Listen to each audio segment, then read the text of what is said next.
District Kathagambire ebi aha mukoro gwo kwigura no kutongoza itware risya erya Kitagata Marembo no kwemeka mukuru witware ombutongore.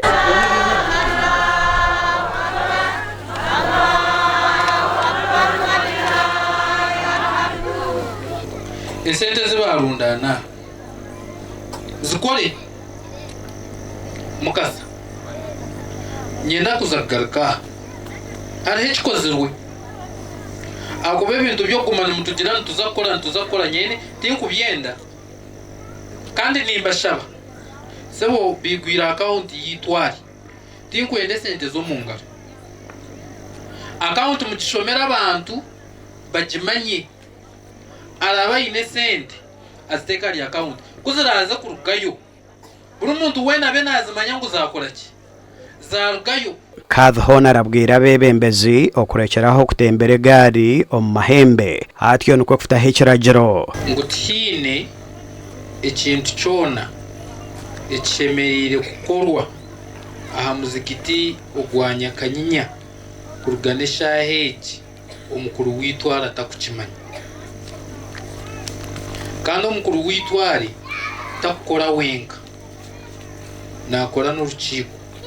Bakora b'edini y'obusiramu mu district ya Shema bashonzere sente zo kombeka office z'omurembe kandi bahingwiza okutungura omwanya ogu no kombekaho technical. Tutingeho a capital project like a technical school or a nursing school.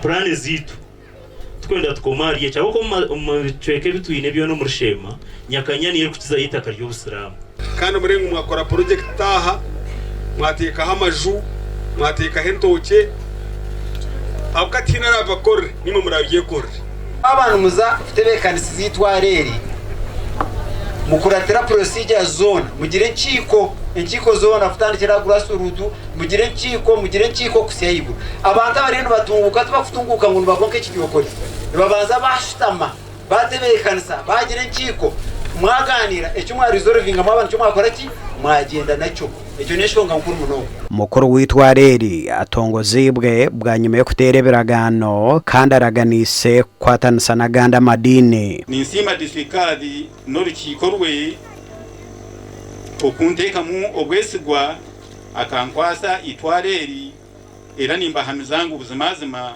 ntuza kukwatagana kurungi munonga ninza kukwatagana kurungi na office zitu kurebuka ngu ntutambuza kurungi emirimo yitu. Gasha kwa Mike Twachire.